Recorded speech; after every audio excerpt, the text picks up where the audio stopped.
Shalom, shalom, peuple de Dieu. Nous sommes dans la joie de vous retrouver ce soir sur ces plateaux de EPV Télévision dans votre émission Femmes étonnantes. Que Dieu vous bénisse abondamment, vous qui avez choisi notre chaîne pour suivre nos émissions. Et nous sommes en direct sur ces plateaux. Votre servante Nadine Efanga pour vous servir. Et notre émission assure la réalisation de Pasteur Constant Efanga. Et nous sommes là, pas toute seule. Je suis avec Maman Déborah. Avant de la saluer, je vous demanderai de bien vouloir partager. Nous sommes déjà en direct. Tous en abine longo, donc au panza, tous à l'élo, tous à masolo, ko beta na bino na poko à l'élo, tous à pousser comme on a bine belé, tous à pousser comme on a bine pe, ko partager vraiment émission ou. En tout cas, bobenga ba famille, tous à wana pona ko sambe na bine longo. Maman Déborah, bonsoir. Bonsoir Maman Nadine. Ça va? Ça va avec Jésus, tout va bien. Gloire à Dieu. En tout cas, esengo mingi ya komono isu na poko ya lelo. Ngape na za esengo mingi na mono isusu na poko ya lelo, ça me fait du joie.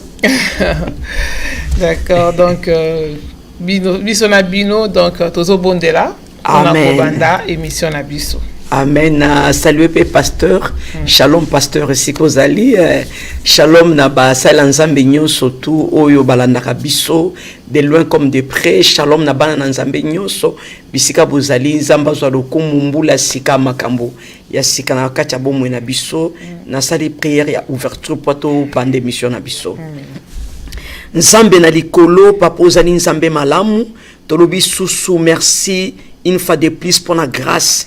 Oyo sali biso lisumuko na lelo nzambe na jeudi ya lelo éternel et Dieu papa opesi biso opportunité ba ebele pe bakufi o baninga ko sali lo bolamu nzambe ya notre Dieu toza spécialité to trouver kaka grâce alors grâce au to trouver éternel et Dieu papa ya mwana tozo ya na mwesu na se ya makolo na yo nzambe pona ko tatura bolamu na yo ko loba bolamu na yo ko sala volonté na yo éternel et Dieu papa parce que tout passera mais sauf ta parole ne passera jamais ya mwana papa to sengi règne na yo Seigneur notre Dieu na kati na studio papa yo régner moni momo santo tondisa lisusu biso nzambe mafuta na yo nzambe et déborder kati na bomu na biso éternel notre Dieu papa tikate mitema ya peuple na yo nzambe bazozela yo kolo pour ba recevoir de ta part dans le nom puissant de Jésus onyo sezo confesser kombo na ote de loin comme de près éternel notre Dieu papa to bezala musika na biso dans le nom puissant de Jésus oh ya notre Dieu to bengi yo uzali moto tikate moto no kitakati nesika o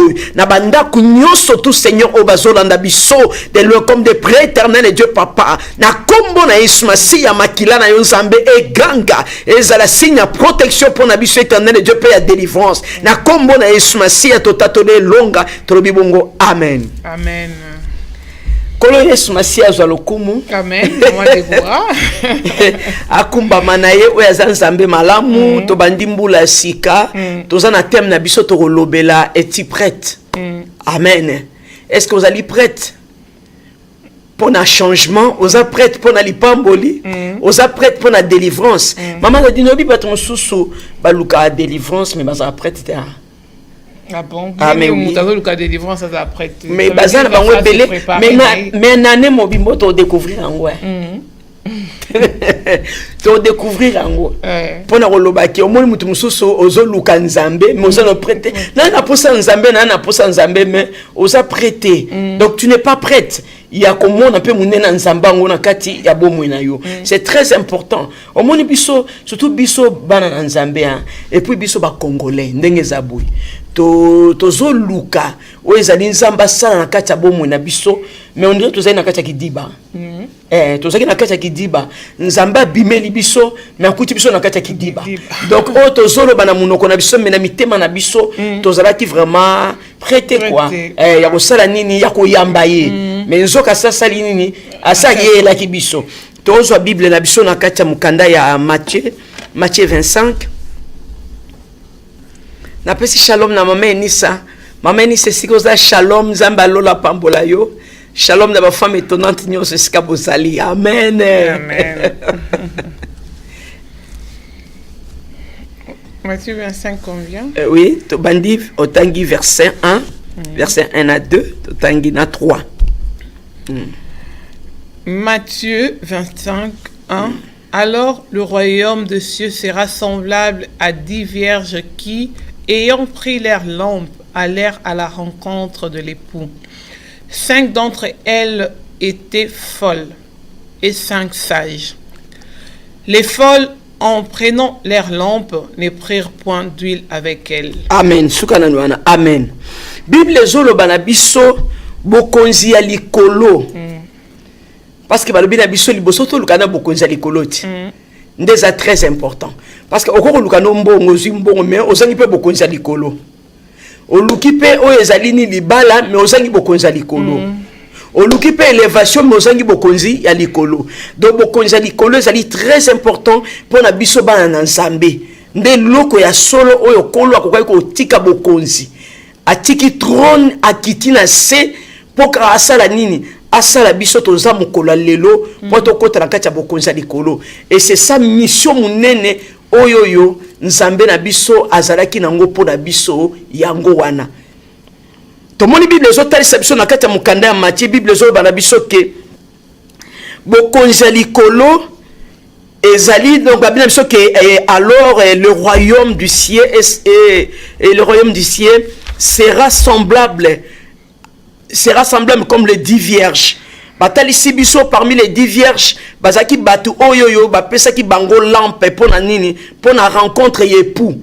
Balobi na biso ke 5 bazalaki sage mais 5 bazalaki nini batu nini ya maboma. Amen. Amen. Si qu'on a 4 à 5 wana ya bato maboma to nito yeba banani et 5 wana o babi ba sage to nito yeba banani parce que différence ezali différence ezali ya koloba ke tango balobi ke muto aza sage donc azo ko apparaître babi na biso la crainte au moins muto aza na crainte en Nzambe ana sagesse en Nzambe mais muto aza muto liboma ana sagesse en Nzambe katina été donc nous ba ka cause intelligent mais il n'est pas sage. Mais mutu aza na sagesse en Nzambe kati na ye azali mutu oyo aza ko craindre Nzambe na kati ya bomwe na ye. Donc c'est deux choses différentes. C'est quoi on a nto yeba nani oyo azali sage pe azali prêt pe azali prête na ne oyo ya ko recevoir likambo moko oyo asengaki na kati ya bomwe na ye. Pourquoi ça pose senga likambo na kati ya vie na yo mais oza no pratique. Yango na to yeba ke basio balobi na bango ba pesa ki bango ezalaki mwinda lampe. Tant que mon lampe, Christ azali lampe, azali mwinda pona biso. Tant que yamba Christ na kati ya bomo na biso comme Seigneur peut sauver. Donc nous ba ke ayeko même lumière na kati ya bomo na ngai. L'autre fois nazaki na kati ya ténèbres. Mais quand je reçois Christ dans ma vie comme Seigneur et Sauveur, c'est là où la lumière na Nzambe sali nini et bien na quoi apparaître na kati ya bomo na ngai. Pona ko sala ni pona faire disparaître ou ezali ténèbres na kati ya nini ya vie na biso. Est-ce que tout le monde a kati ya 5 wana banani baza sage pe banani oyo bazali sage te na kati ya 10 balobi 5 bazalaki bato maboma 5 bazalaki sage. To continuer na kati ya lecture à Bible. 4. Mais les sages prirent avec leur lampe de l'huile dans des vases. Comme l'époux tardait, toutes s'assoupirent et s'endormirent. Au milieu de la nuit, on cria: voici l'époux, allez à sa rencontre.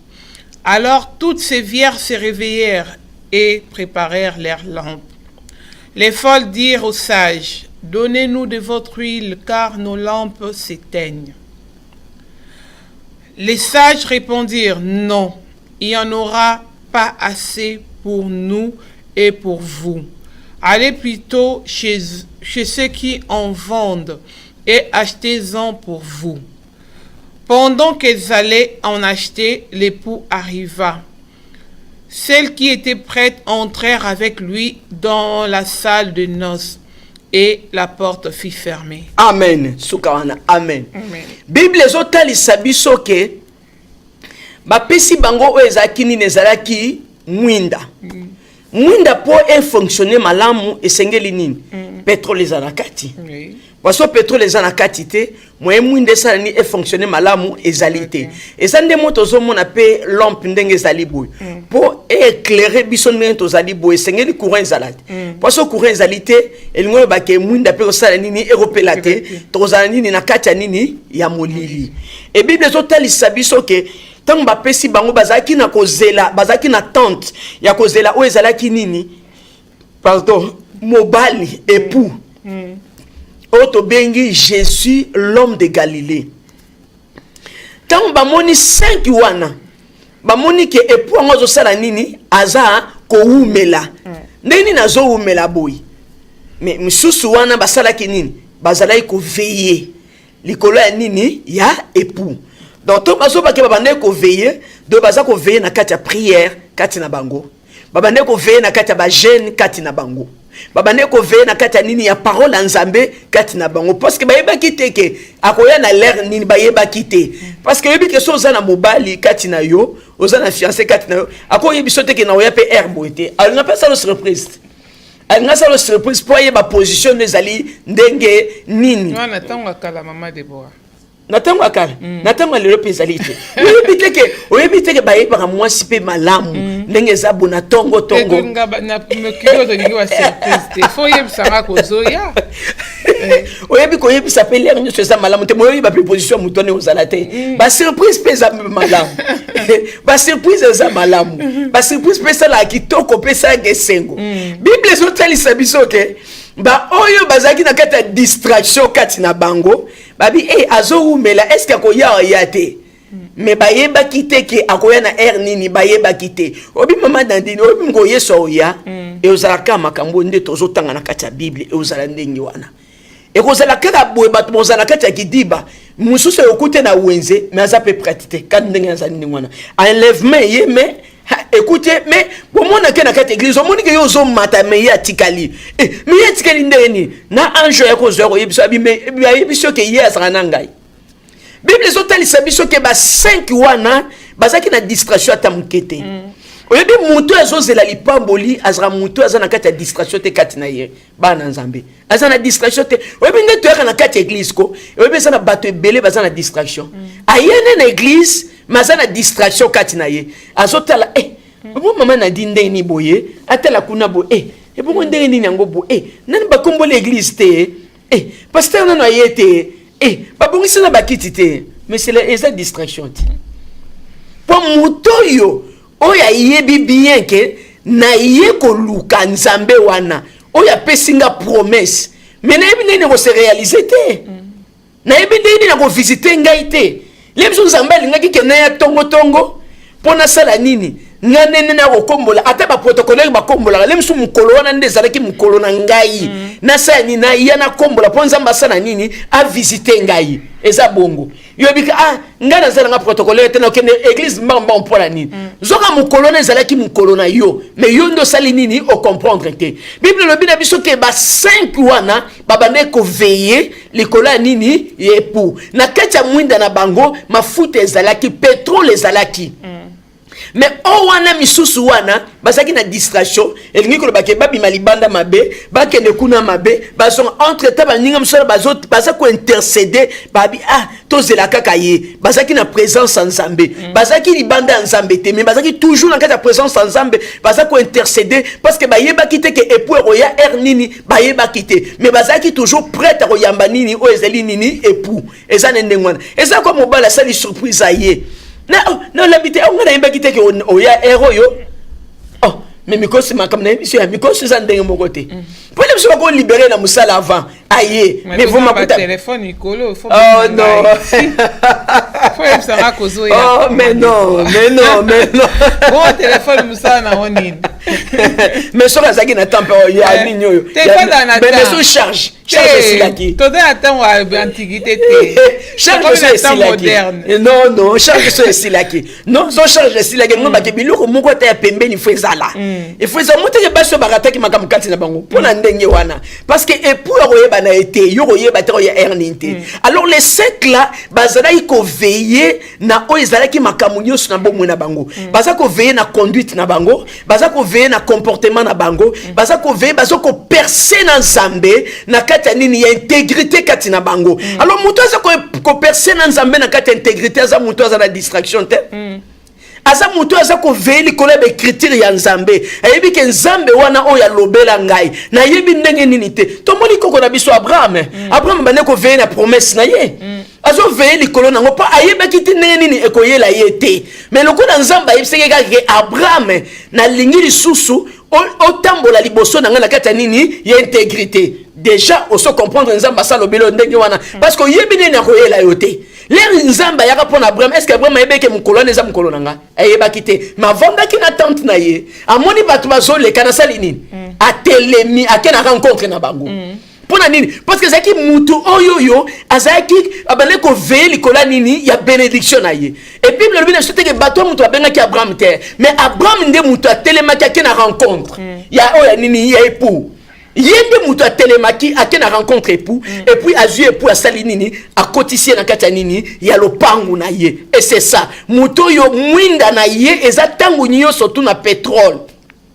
Alors les 5 balobi na kati ya butu obi ke butu mama Nadine eza na ba réalité butu butu eza na makambo ebele mama Nadine na kati ya butu tangu mwana na nzambe balobi na biso ke apambolama oyo azo telema na kati ya butu azo ko telema na kati ya sanctuaire ya nzambe aza ko intercéder nzambe balobi nini pambolama parce que na kati ya butu eza na ba réalité eza mingi na kati ya butu esika satana asalaka makambo ebele mais soki nzamba apesi opportunité apesi nga opportunité na lamuka na butu na intercéder yebaka eza na likambo moko nzamba osala nini azokweyisa na kaya nini ya banguna na biso alors basi oyo bayebai koveille na oyo ezalaki nini ya bénédiction na bango ya promesse na bango mais bafole bazalaki na kati ya distraction. Bazaki na distraction. Lelo tozo mona même ba chrétien lelo, ils se comportent comme des païens. Bazana na kati ya distraction kati na bango, bazo yeba te ke époux o ya pesi biso promesse akoya ndenge nini ba yebite. Et pour yebiso te ke maman Nadine nazo ya bo tout ça non. On monte sur yebiso asungi yote. Soka yebiso asungi yote. On moni nzambe nga sala biso bien. Poto sala nini? Poto yeba ko veiller likola be chrétien. Poto soka yebiso ke maman Nadine na ko yele loko visiter maman Nadine ko kombola ndako malamu, ko torchonner ndako malamu, ndako ezala nini propre. Alors il faut pour ayande ngona po yeba OK. Est-ce que moi sinanga oyo aza propre ou bien azali propre te? C'est très important. Yango na moni ke époux yaki na kati ya butu. Akuti basi wana 5 bazala ki nini? Bazalaki prête ya ko sa nini ya ko recevoir ye ya ko yamba ye ya ko yamba li pamboli na bango ya ko yamba mobali na bango mais misusu wana bazalaki na mafuta kati na bango te donc bato ebele bazwe na kati église mafuta nzambe za kati na bango te. Nous avons des serviteurs de Dieu mafuta c'est là et nous avons des enfants de Dieu mafuta pe ezali kati na bango te parce que okoko zala mutoyo ozo ya no na kati église ozo tanga bible kati na yo mais soki mafuta eza kati na yo te ça sert à rien pour to travailler malamu il faut mafuta eza kati na biso mafuta na nzambe kati na biso c'est très important tango mafuta eza kati na yo yebaka ngo ke zo bimisa makamuso na kati ya bomoi na yo ezo mema yo na dimension yo ndima kite oyo kana kite na kati ya bomoi na yo sa mafuta na nzambe na kati ya bomoi na biso tina nango ezalite tina nango ezalite et ce n'est tango tozo tambola na nzambe mafuta ya nzambe na bomoi na biso c'est très important. C'est ça la différence. Ya ngo tezo sala ezo mema biso na kati ya différence ya koloba ke toko mona ba o bazo servir nzambe pe ba o bazo servir nzambe te. Abi vous verrez la différence. Différence ezali na ba sali ya nzambe o mafuta ezali na ba o baza pe na mafuta nzambe te. Différence ezali na nini? Okomona ke même raisonnement na bango. La ndenge bazo réfléchir ezande mon côté. Raisonnement na bango ezande monter na ba o baza na mafuta na nzambe. Mais balobi lo monte longwa ka maman de ata mafuta eza nango lisuute est-ce que mutana oyeba kaza sur na mafuta te poto moni pe belé boy mafuta ndenge ozolo ba ezate mais il y a ça n'est conscient que mafuta c'est kenda da il y a bika que mafuta ezali abi mafuta longwa raté kasite yazo kanisa ndenge wana mais nzamba sa longo déjà mafuta ezate mona niti yo so mona mutiki mona na kati mboka na biso ngana zo mona ngwe mona nyango mais oui to so ba makambo eza vérité oyebi na situation oyoko to bande ko zela époux ayeba na ko agir na kati mboka na biso tout le monde pendant tout ce temps tozo bondela na pense à l'année passée to sali no émission to sali be mission mingi luka ozonga na be mission na biso mingi to salaki il y a rétablissement to sali be mission mingi to lobela ki makambo ebele mama Nadine. On a beaucoup parlé dans les camotali rétablissement to lo baki ngo ke peuple congolais tozo luka délivrance kat na biso mais toza prêtité ozomo mais moni Némi babandaki bataki na posa ya Jérusalem ezala rebâti mais azala qui prête pourtant ba pesi ye nouvelle katina ye automatiquement asala nini aluka nzambe na kati ya bomwe na ye asuika na kolela te asuika na pasi na motema te mais aluki nzambe parce que nzambe azaki na posa mutu ndenge wana mais entre te biso tozo luka oyo ezali délivrance en mboka na biso mais tozali prête te oyebi mama Claudine asalaki rencontre oyo tokendaki na ba pasteur Constant tozaki kuna ah oui nalobaki yango na yeso pasteur Constant zoyeba lisusu nalobaki on akata sala nalobi ke basala nzambe totika na koteya makambo ya bénédiction mais to préparer peuple de Dieu pour la délivrance en mboka na biso na kati éducation pasteur Constant na été so azo se rappeler nabi ezaki opportunité pour nanga na mona pe ezaki président ya ba pasteur au pasteur Bossegou nalobaki on abi et c'est une occasion na moni epé ndenge zali boye nabi nzamba yebi singai na loba na basali nzambe to tika na côté makama bénédiction mais to te ya to préparer bateau pour na nini délivrance en mboka na biso ezaki déjà message pour délivrance yé mais écoutez bato baza prête vraiment ya ko recevoir oh ezali de la part de Dieu bato bazo prête non bato rejeter ah mais oui nkoye soya peza ka ekozala kandenge wana ekozala ndenge wana ba lever wana ba ke babite alimwe ya simbiki sa rolimwe alimwe makambo ezoleka na kati ya mboka na biso soki bato ebele bazo prendre conscience te eza bato ebele ba ko louper bénédiction na temps tozokenango ni pambole yebo ma lupango a bondela ka zo continuer ko bondela nzoka déjà ko la sale panier nzamba sale ki déjà panier sale ki sinaye yo tikalika au nom de Jésus délivrer Congo mais non mama Nadine batika tu vois omoni nzambe aza mwana moto te ndenge bazo kanisela nzambe aza bongo te mama Nadine tango to bondelaka mais to yebi ndeni nzamba visitera biso te to bondeli mingi et pour aye na kati ya mboka na biso pour ya komema kimia ameme sengo na kati ya mboka na biso makuti batu mingi minda na bango eza nini eza na pétrole te minda batu mingi eza na pétrole te kati na bango peut-être boye bazo mona ngote mais biso bato molimo tozo comprendre pe tozo discerner que otali que lobi oyo vraiment pétrole ezate mafuta eza esute ezali susute pour na tango nzamba azotala banadi oyo bayambinga pe bandimi ke oui ngai na kiti na kati ya mboka na bango nzamba yebi ayebi pe ke ba oyo bazondima te ke nga na osana na kati ya mboka na bango comment ça veut dire que tu vandi mbule belé boy ba tuto ngaka ba désordre na kati ya vie na biso c'est pas normal via mutu vraiment yo sikaka via mutu on vanda apeka ka boy nyo soto olingaka ba désordre olingaka bitumba olingaka boy omoni basi mususu ko so ba beti yete aza tranquillité foka ba beta ye ba beti ya vimbi kotoyo ba beti ya vimbi kotoyo ba beti ya bukani ba beti wana lobio esa bolingo na biso est-ce que ça normal même comme ça mobile olongolo minu nyo soto pour ya boyo ba bomi okuto basi mon tozomona combien ba kufia. Et c'est ça ndenge moko na oezali nini peuple na biso ya Congo. Bana nzambe, mama Nadine. Il faut réaliser que basi onde bazali boko les 5 wana. Parmi les 5 esengeli yoza na kati ngana zanakati. Potangu nazo bondela nzambe akoyebisanga te ke mukolo na ko visiter na kutobo te. Le Seigneur nous a donné l'intelligence et la sagesse. Et l'intelligence et la sagesse que Dieu nous a donné, ce n'est pas pour rien. Alingo tala nzamba pesi biso intelligence na sagesse. Alingo tala vraiment est-ce que bazo appliquer intelligence na sagesse on appelle ça bango. Azo nga atalate. Parce que moi na nyoso tout ceux qui moi na nyoso to akomi ko tambola zo ke na école. Lelo la kisi école yango wana mikolo soto bana kitikete. Okotike yimo akomi okende pe azongi.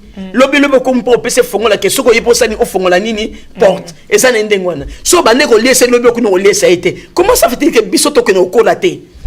Tout tikera toujours kaka biso tozaka ba malanda ngulu bana moko etike bana moko apasi bana moko ko lela tangu nyoso tout donc to ko pesa image moko yesengo te kati na biso te pourquoi to lelie pas na nzambe et pour aye na mboka na biso ko visiter biso mais ba to ba rejeter ye ba to ba moni nzambe pa malaka donc biso to comment commander nzambe na kati ya mboka na biso to comment commander Et c'est ça que tozo manqué makambo ebele o nzamba kani asani na kata bo mwena biso asalani akene nango balobi basi oyo yo tango epu aye asali nini akuti bango bazaki prête mais o bazaki prête te bakomi koluka est-ce que beaucoup peut ça biso pétrole te mo mabite to peut ça binote et c'est ça une bonne réaction et ça n'endengwa au moins tango tozo luka nzambe ozo ke ngozwale mususu mutu yaka na kata église ozo bisa mutu yaka na église ko mama. Frère, il y a qu'une église aux bondélé. Il aura un temps trop bon de sous batoté. Oui, et ça devoir n'a biso to landaka. Devoir n'a biso to landaka. Mais chaque chose a son temps. Ce qui est Nzambe a pesibiso capacité wana. Ya ko sa ni to landaka ba mpate l'air nyo surtout et ça na mukolo pate o banwalo de souté. Chaque chose a son temps. Au vandi bonanda ko na église te bazui téléphone pasteur a bengi yo. Ah, maman de nous a papa ka bolembu te, bolembu ka ba fatigue. Lobi so bazui téléphone. Mais zana mukolo, o le mona sur téléphone na te, yo mtoko mo benga. Alors pasteur azé sous na temps li sous-souté. Les pasteurs bande ko benga yo, azolinga approcher na présence en Nzambe. Yo bande ko mona ke non. Bazo luka ba 10 na bango bo offrande na bango. Zoka Nzamba yebi, makambo esengeli comme lo liboso na yo yo yebite.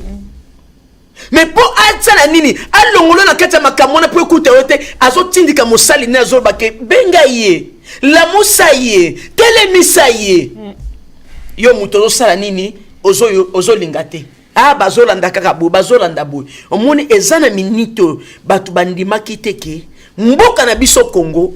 Et qu'on vivre makambo boui bandima kité mais epou aye bato bazala ki prête bayambi epou katina bango et tant bayambi epou ndenge bazala ki o kuna nde babi bakene ko luka o ezala ki ni ba pétrole na bango epou asalini akangi porte donc ezana bato mususu na mboka na biso tia ba okangel bango porte ba vivre bola mwana te po ba vivre bola mwana ba osabe intercession o bandima kite bakana kite to mo wansa intercession biso so kene pour to sito kena ye to sito kena ye to komi mo sikana ye yoko nozo sa au nom de Jésus oh makamini na wesila au nom de Jésus dernier surtout chaque jour au nom de donc prière et adoration ezalate il on se teza na tango nango même Israël hein après avoir ko bunda ba komi pe na prière adoration katina bango ba sepela kipe balipe o ezalaki eloko moko malamu kati na bango bitumba nini esilaka te nini nango esilaka te pasi nini esilaka te souffrance nini esilaka te alors basi wana bazalaki éveillé kati na bango bazalaki basi bazalaki na sagesse kati na bango po bakomprenaki epou aye bayambani ne epou balobi nini siko fete sa nini esalama tango bino boke koluka pétrole kati na bino l'air bango bazoya epou akangi epou aza mutu aza ponctualité aza na ponctualité kati na ye. D'autant on déjà nous ambassades à côté, yozo ya na sima, monte ça quand même est normal te. Moi les aliments manque à respect au respecter Nzambete. Nzambe na kati église yene mutaka mutali boso hein. Siko biso to ya rande bato sima. Et tant utoye bato baninga roya na sima bakalikla toujours que les weza era mateya. Mais les mso ezaki era adoration de er na yo. Ozo mona. Er intercession de zaki er na yo. Er ya mate ezaki era mutu mususu. Au monde toza boto koti na mois de janvier, to koti na bato baza prête ba miso ba seba ba mola na mois de janvier. Na mois de janvier ça na bato nzamba visiter bango. Bato moko bandima kité. O bandima iteke ba ozoa, o ezali esengo na mois de janvier, et ça na bato ba proposer bango mariage na mois de janvier, et ça na bato bazui misala na mois de janvier, et ça na bato bazui ba promotion na mois de janvier, bazui ba proposition moko malamu na mois de janvier. Na mois de février, et ça pe na bato ba visiter bango. De bazawana. Na mois mars, donc ezali année oyo yo tolobi ke es-tu prête? Osa prête pour la délivrance to ozwango. Osali prête pour kota na gloire okozwango. Alors basio bazala ki prête pour ba kota na kata gloire ya Nzambe. Bazala ki prête pour ba kota na kata gloire ya Nzambe et sengela ki mwinda na bango evanda na se ya mesate. Eza na se ya mesate sengela ki zanini likolo ya mesa. Parce que evandi na se ya mesa molili ozala kakati. Mais tango evandi likolo ya mesa ezo sala ni ezo éclairer bisika nyon surtout. Jésus-Christ azali lumière. Atie lumière ne katina biso. Ça veut dire que lumière ozali katina yo, katina nga, c'est pour éclairer les nations. Et ça pour nous éclairer kananda kunanga te, mais ezali pour nous éclairer ba nation. O esengeli ba yeba ke non, tango komi esika yo komi esika molili ezalaki molili esali nini elongwe disparaître mbala moko pona nini lumière esali nini ekokota Jésus Christ na kati ya bomoi na biso azali lumière ye ekolongola ténèbre na kati ya vie ya bana na Nzambe ekolongola ténèbre na kati santé ya mwana na Nzambe ekolongola ténèbre na kati ya situation na yo ekolongola ténèbre na kati ya problème na yo ekolongola ténèbre na kati ya difficulté ozana ngo ye azali lumière la situation oyo ekangaki mutu moko boye na mois de janvier lumière ekoti na kati bon mon ténèbres salini et aussi écrit au nom de Jésus. Donc c'est une chose na kata bon mon abiso que donc côté 2019 kata na biso ezali année ya lumière et sengeli mwinda oyo ba etufaki na kata mboka na biso et puis na biso moko ba congolais neto zali boy mama Nadine ba etufaki yango partout ozaki minimisé rejeté sans valeur sans considération. Tous en valeur, tous en considération kasi na bisote. Mais Nzambe wana, oya zali oya ramasaka. Bato ba keye, musika, bato bazali ba rejeter. Alobi nini nako ramasser bango. Nako mema bango na kati ya maboko na ngai pona bisana nini na pesa bango libele ya malamu. Alléluia. Amen. C'est très important et c'est ngeli toye baba na Nzambe. Tous ali ki bato rejeter partout dans le monde entier.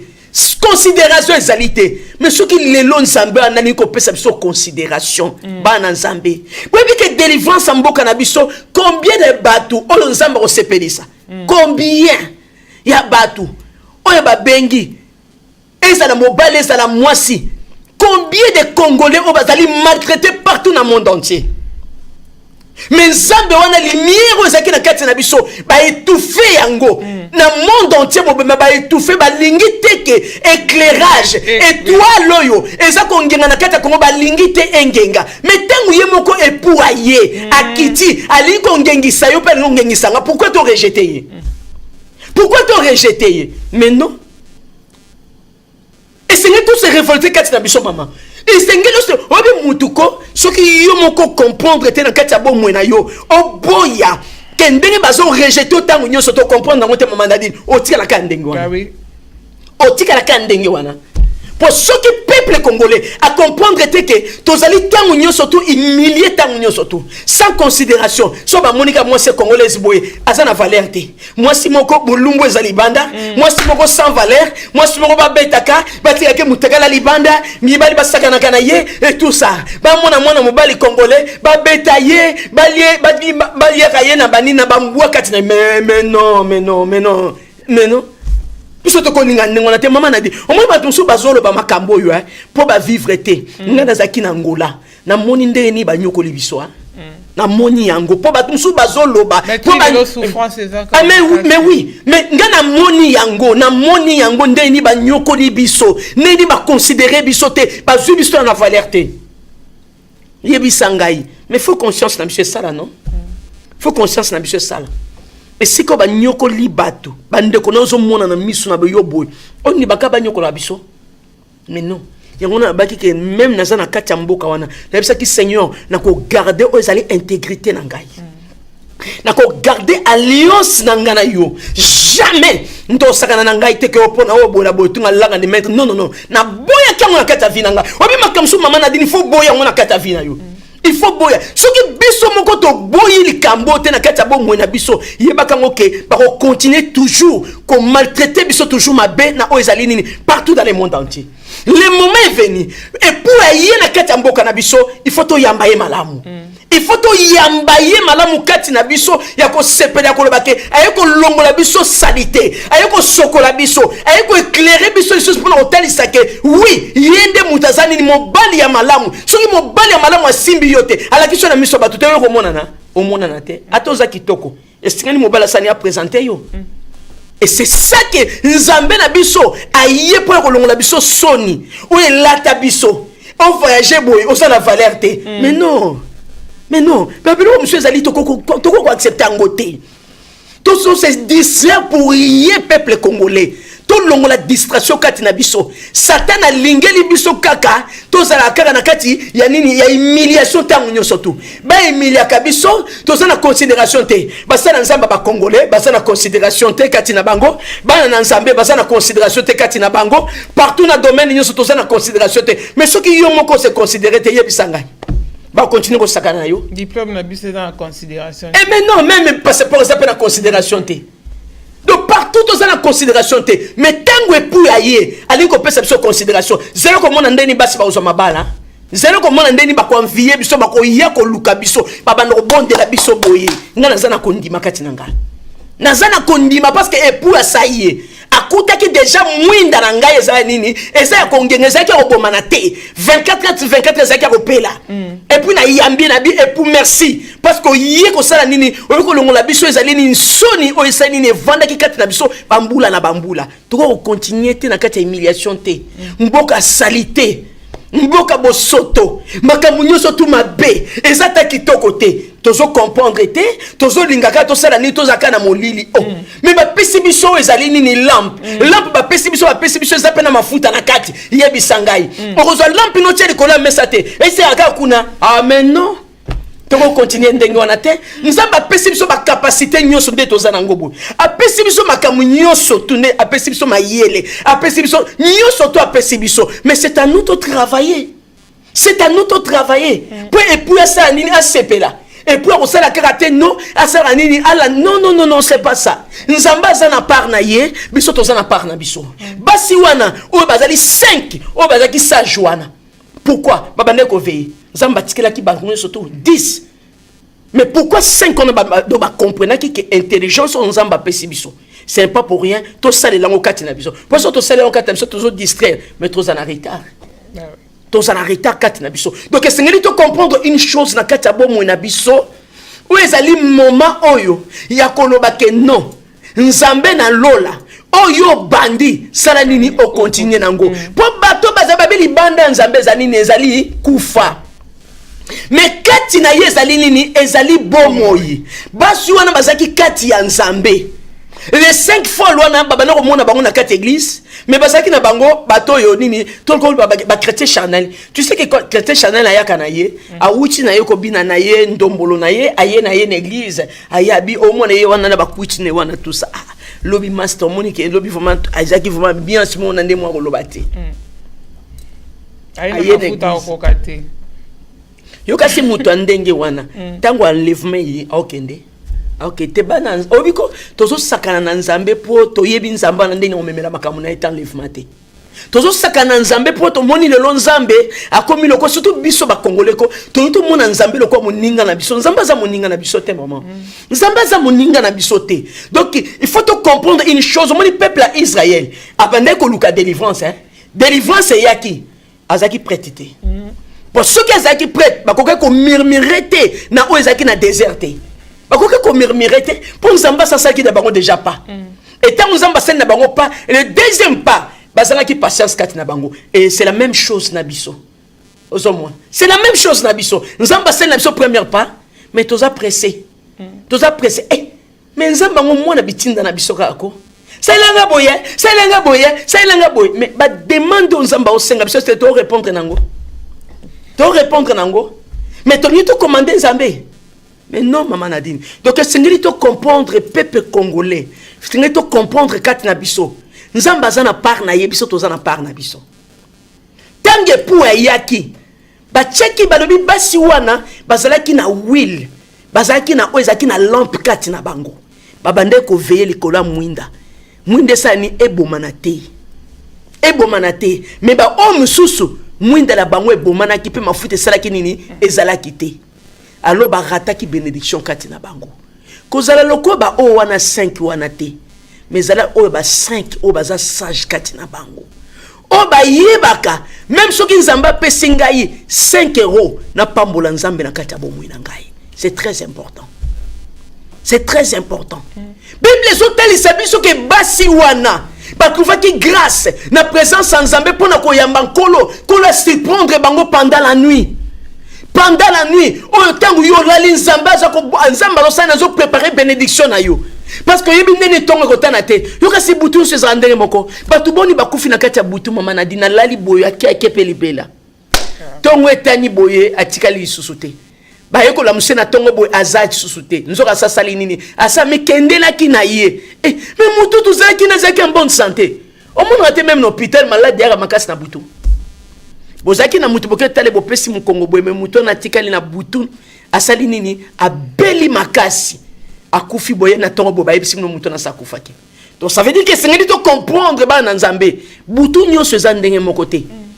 Israël a mona qui passe mais zaki na butu moko Nzamba telemaka abina osilisa makambo yo nazo silisa makambo yo ya be égyptien na peuple la ngai.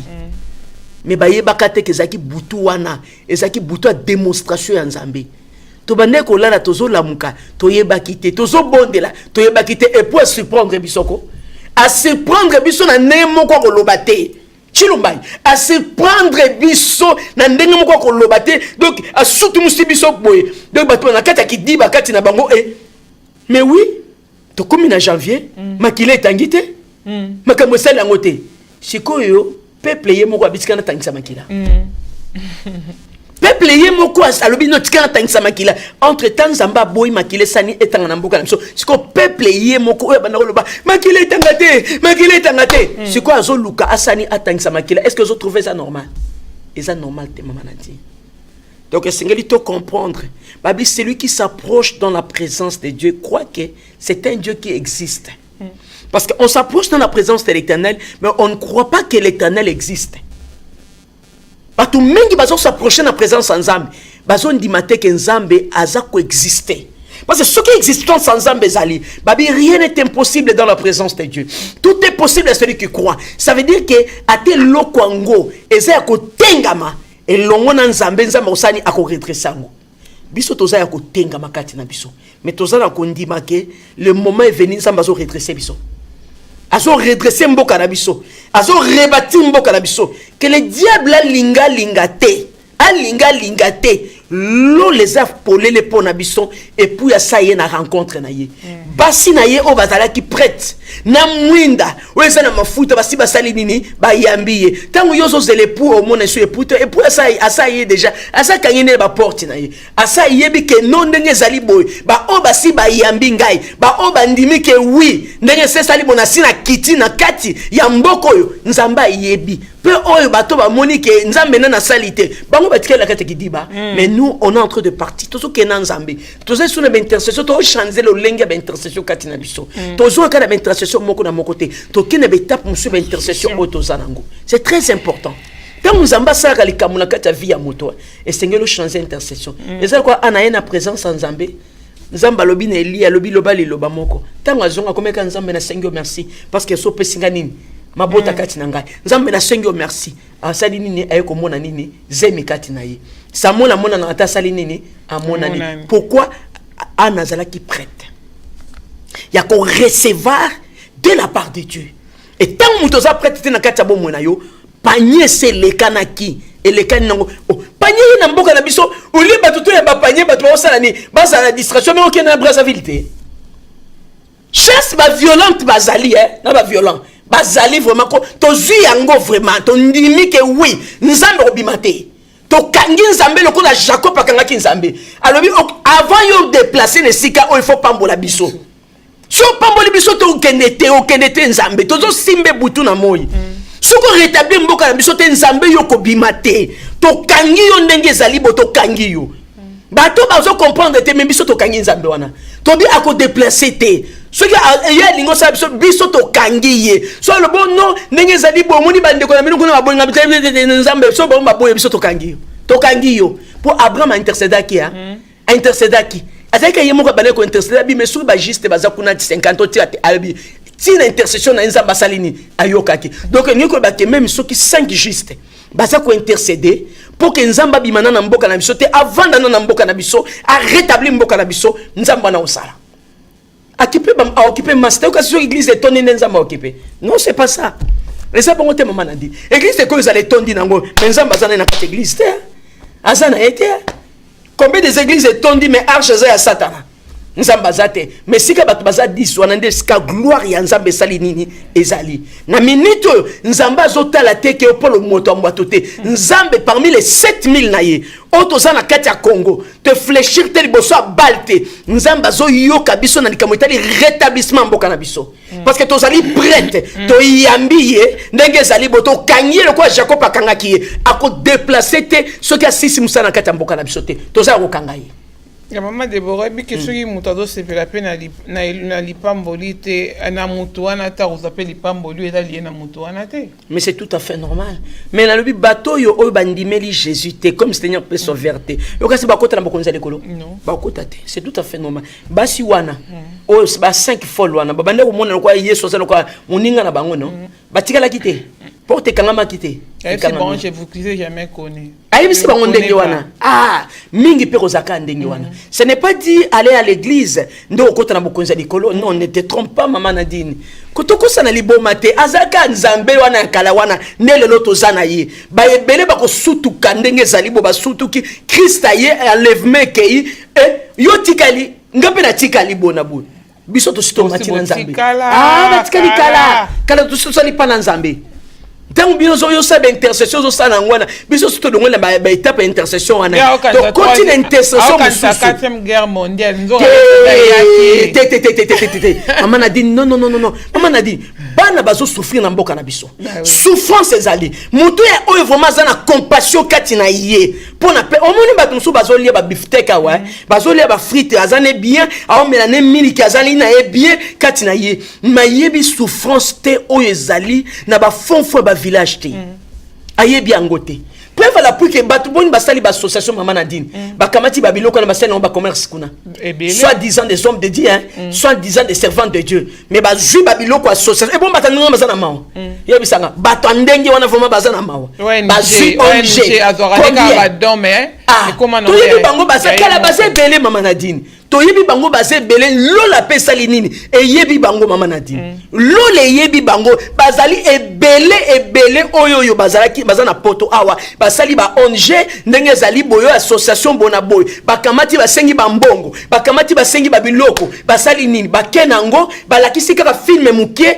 bapesi batu quelques biloko le reste wana et comme boutique na ye azoteka osala makamune nyoso tu lobi okuna yo okosa susu batu nini n'importe quoi maman Nadine bakosa batu bakosa nzambe te nzambe avoni na kiti ya bokonza likolo azana contrôle ya makamu nyonso zoleka na mboka na biso na se ya mai na zamba na séjour de mort bisika nyonso to azana contrôle makamu nyonso to bakosa te peuple bakosa kaka peuple wana bakosa nzambe na lola asiya ye asali rencontre na oyo nini na basi na ye oyo mwinde bane osala nini ezopela to simbi ye aobimate na mboka na biso aobimate na kati ya mboka na biso akovanda na mboka na biso abongisela biso mboka aza nzambe ya alliance aza nzambe ya souvenir bible lobi na biso boye si mon peuple c'est qui m'invoque ah oui si Mili se détourne de ses mauvaises voies moi l'Éternel je lui pardonnerai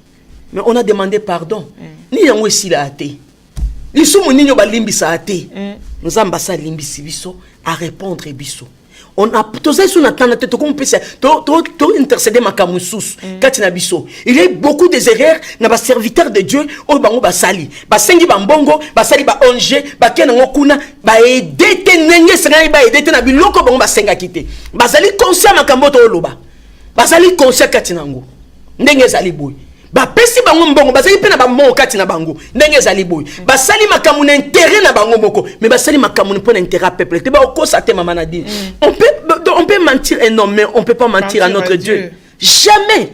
Ce qu'on travaille pour na peuple au cause na 150 le pain ou yo morotel pendant que peuple doit souffrir. Maman Nadine, au moni makambo yoko oyo ko lekana na mboka na bisoko oyo ezaka enlever les rideaux au kamu sabato. Azanzambe. Quand l'Éternel a lobby que ayo baki na ko rebattu que zaki Jérusalem bat bandima te Jérusalem ngoza ndengwana. Jérusalem mboka na biso batu ba okamo to tikela nzambe temps to commander nzambe na biso te mais na motema malamu na motema malamu parce que na minute oyo muto aza na motema malamu a confesser des bonnes choses pour na Congo. Te ba linga na ndenge nzamba osalela. Ba linga nzamba sana ndenge bango ba okanisa. Omoni mama Nadine, omoni mutu mwasi, omoni oyo tozana na chiffre 9. Omoni chiffre 9 ezali chiffre ya enfantement, ya accouchement ndenge ezali boy. Omoni ke na kati ya kobota muto yo ayebi pasi ya kobota ezali mwasi ya. Mwasi nde muto ayebi pasi ya kobota ndenge nini esalaka biso. Tozaka na la vie ou bien la mort. Ngana osenga na ba mama nyonso tu tokota na distraction ba papa te. C'est ça que ngana ko osenga na ba mama yango wana. Parce que mama oyo yo abotaka ayebi pasi. Bano bazolela kuna mama Nadine. Ba pasi eza na kati ya mboka na biso. Bana boni batangi classe te yebisanga. Bana boni oyo batangi classe ba vina bango baby kaka boy. Mekulu na wana baza banani. Yebisanga te ba classe. Poy oyo yo bana no bazana poto. Ate oza mama mabe. Oya motema mabe. Oya motema mabe. Soto za mama mitema malamu kati na biso. Na zo bana biso ba mama. Mama nyonso esika ozali. Mama mwana nyonso aza mwana ya mama. Mwana so aza na kati ya libumu ya mutu moko. Meta mwana bimaka aza ya mama nyonso tu. Bako benga biso mama ndenge ezali bo. Soki ya solo bana wana ba omona pasi wana. Oyebi pasi tango yo bimaka o melisi mwana libele te. Okindeli mabele zo vimba yo zo salo pasi. Yoka pasi ya bana wana na kati ya solo to sala ba semblante to sala bato te to sala semblant to sala semblant liboso ya bato mais liboso ya Nzambe mama Nadine to sala semblante to sala semblante donc to changer le lenge na biso ko bondela to yebisa Nzambe oyo bandi kende nango tina suka Nzambe ya mawa a continuer ko exercer mawa na ye na kati ya mboka na biso. C'est ça que nous avons toujours Nzambe mawa na yo pe bonté na yo ebi matin Nzambe etikala. Pas c'est l'équipe biso mingi, pas c'est l'équipe biso Nzambe. Ce qui le lobi obima à cause de ben sensé Nzambe osala biso mabi.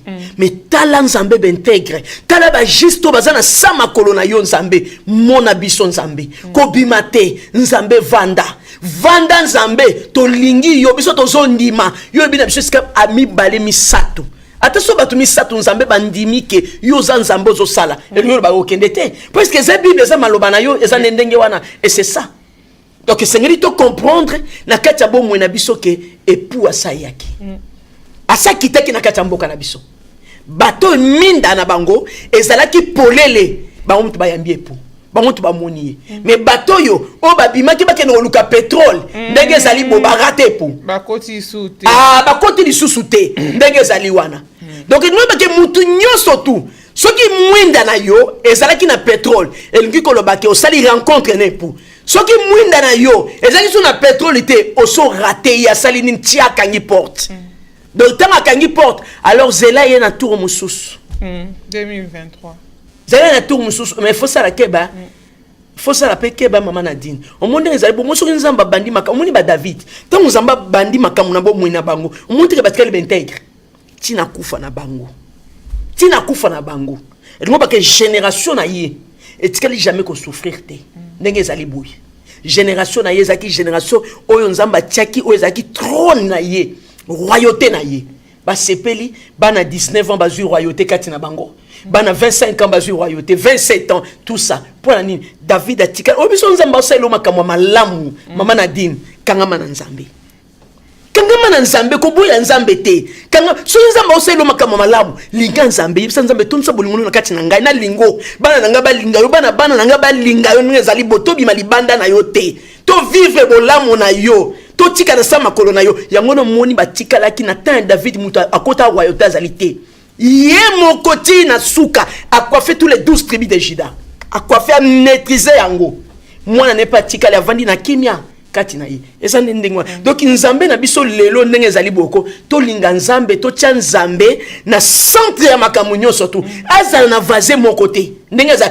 se sentir vraiment que oui naza à l'aise na oezali nini na ndako na di naza à l'aise na ndako nani ya Deborah ne nazali bo ezati époque akiko toucher mais ça mais ça na ko toucher te non to tika Nzambe libre tenyo surtout akoti na cuisine akoti na salon akoti na bisika surtout akoti Nzamba azali azali libre ya kosala makamunyo surtout oyo ko sala na kati ya bomo no pe na kati ya bomo ina ngai na commander Nzambe te Nzambe sala na yo o motema na yo elingi so Nzamba bina yo vanda na se ofani na se abi telema o telemi okemi tambola otamboli na lingo tambola te tikala sika moko otikala sika moko nzamba linga ndengo wana yango na tomoni ba David ba tikali na kati ya royauté kati na bango donc tango mutu azozele pour mama Nadine asa kitaki na mboka na biso asa kitaki ah oui nazo isabana na nzambe et pour asa kitaki na mboka na biso bato bazaki na minda oyo zaki na pétrole to sala ki rencontre na nini na époux ce côté na kati adoration oh tika mama Nadine tika no na prière on nzambe sala ce côté na kati adoration nazo ka nzambe merci pour zo ken ko sala nzambe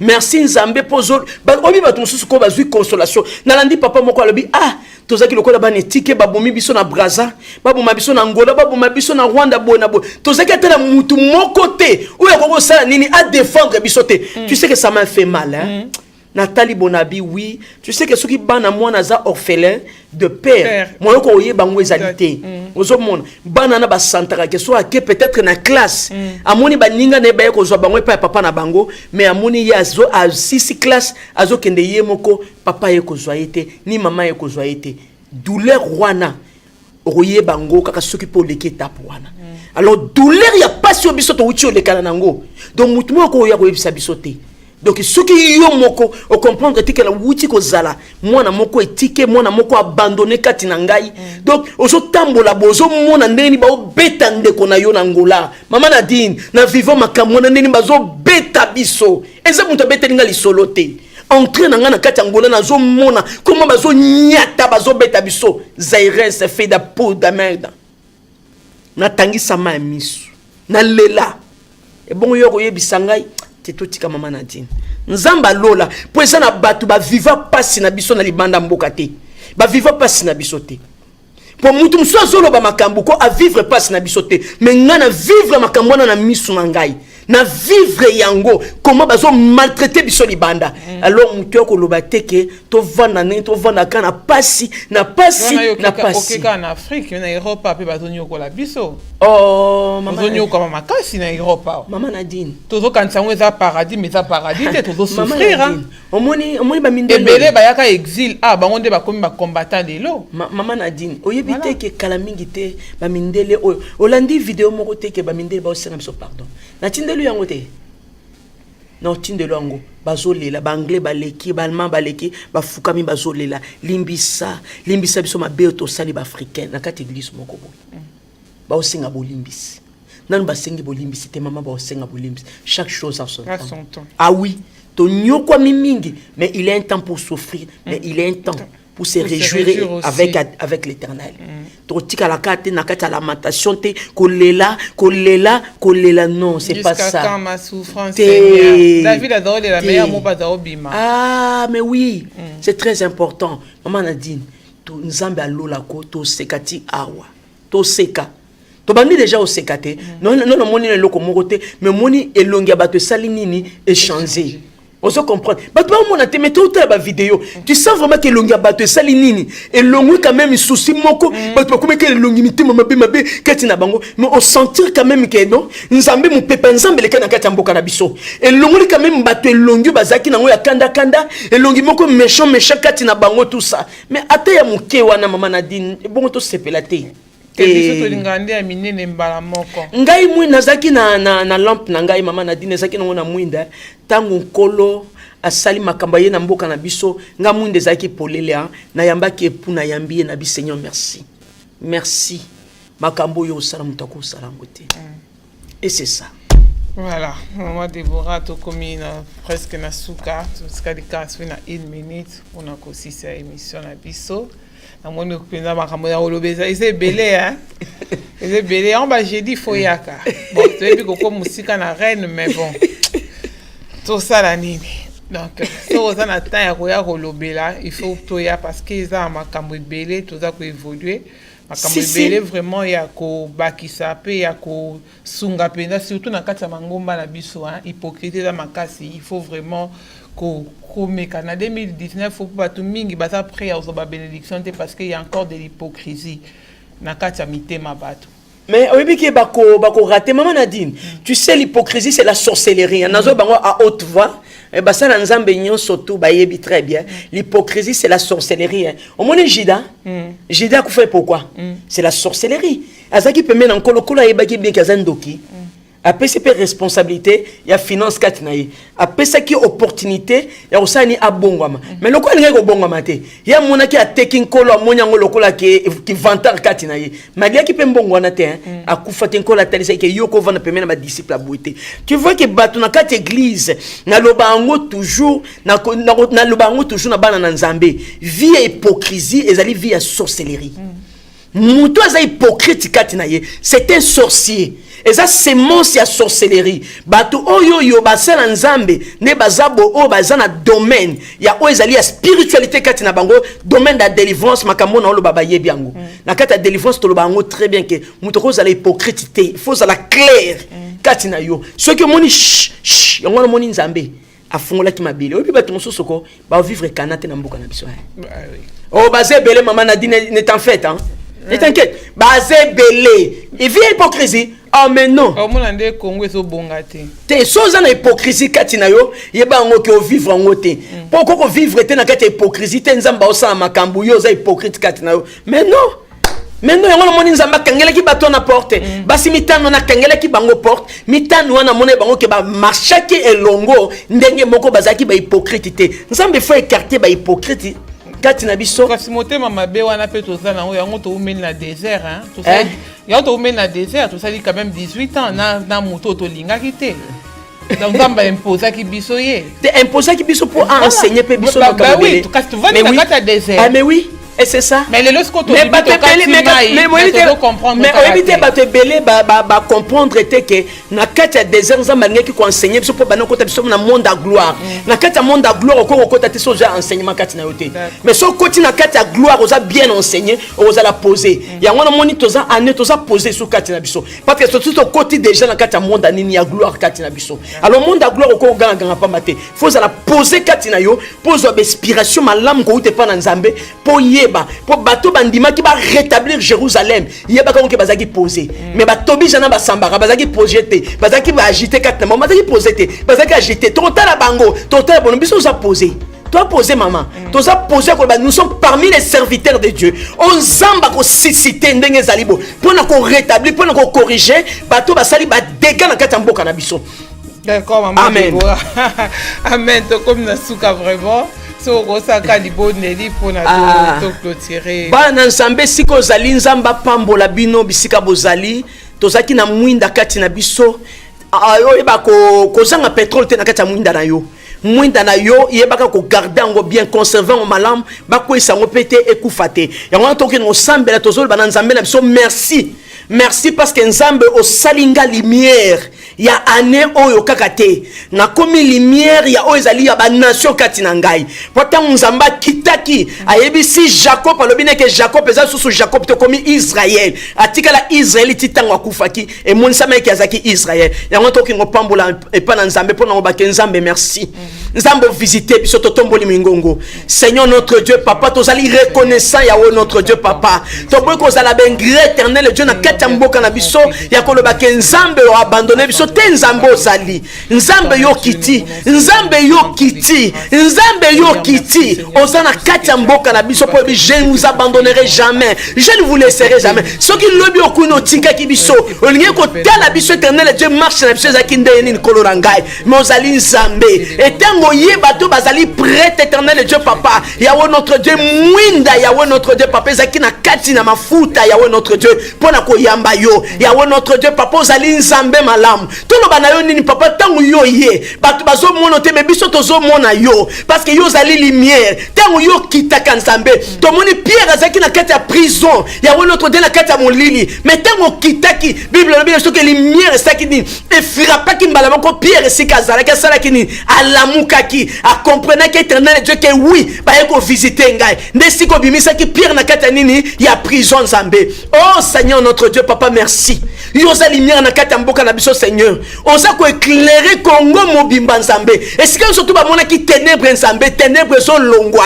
lumière zo kota bisika nyos. Est-ce que ku fezala ki nzambo zo pesa bo moy. Est-ce que nzaleza ki nzambo zo pesa biloko ko lieza oui. Nzambe sika batu bazaki bolumbu nzambo zo pesa bilamba balata éternel Dieu papa. Est-ce que ba mire zaki ko buka na nzambo zo rétablir éternel Dieu papa. Est-ce que ba tuo maye bana ko bimate nzambe maye zo bimakolo. Oza nzambe Bible lobi na biso et sengona mutoyo amoni te mezondi makenga nzambe na sina sali. Oh Seigneur notre Dieu ton dimi ko so sali papa nangai.